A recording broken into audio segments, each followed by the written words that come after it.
This is Honda's 2018 GL 1800 Goldwing, and for its 43rd year in production, it has a lot of new stuff.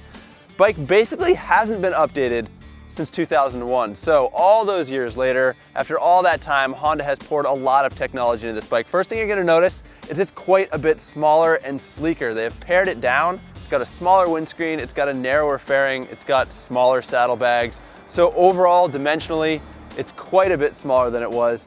Aerodynamics in this motorcycle are excellent. I just spent the day riding it out here in the hill country in Texas, and I got to ride it back to back with the 2017, and it's remarkable. Even though it does have a smaller fairing and windscreen, it actually gives you a better cocoon of air, and that windscreen is electrically adjustable. So on the previous one, you had to grab it, you had to lift it up. It's kind of a pain in the butt. This one, you can do with one toggle switch.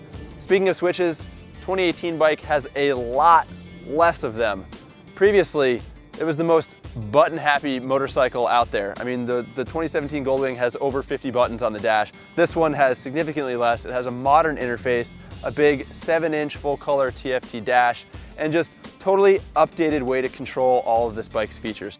The engine has been updated very thoroughly as well. Same displacement, but all the parts are new. It's got different bore and stroke, it's got a higher compression ratio, it's now 4-valve heads with rocker arms for the exhaust valves, loads of torque on tap. It now has traction control, it now has ride modes. It's thoroughly updated and it's thoroughly good. If you're looking to ride cross country or you just want something that you can take your wife or significant other on so they'll be comfortable, this is an excellent option.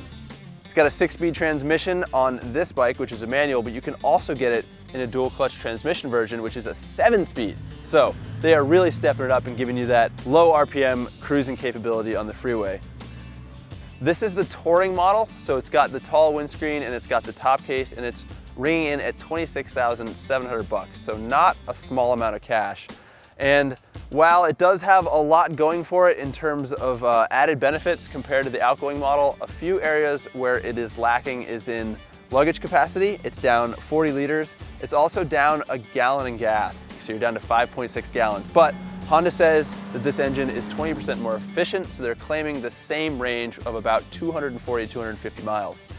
Something else you might notice about this bike is the front end. It's got a dual wishbone front end, which, after speaking to the engineers last night, was not an original goal for this bike. They actually decided on that front end because it checked the boxes of what they were trying to accomplish with the bike, which was to move a bunch of the mass forward, to move the rider and the passenger forward. In order to do that, they needed to not have the front wheel hit the engine when the suspension moves. So they put that double wishbone on there. You've got nearly vertical wheel travel when it goes over bumps. It also has the benefit of being really smooth and having very little stiction. So the ride quality on this bike, it's just so smooth and so compliant and absorbs so many bumps. So really a fantastic bike. The Goldwing has always been setting the standard in the luxury touring model, and it's raising the bar once again. If you're into this category of motorcycle, that just gives you a little taste of what it has to offer. But if you want more information, you can check out our stories on motorcyclistonline.com as well as cycleworld.com.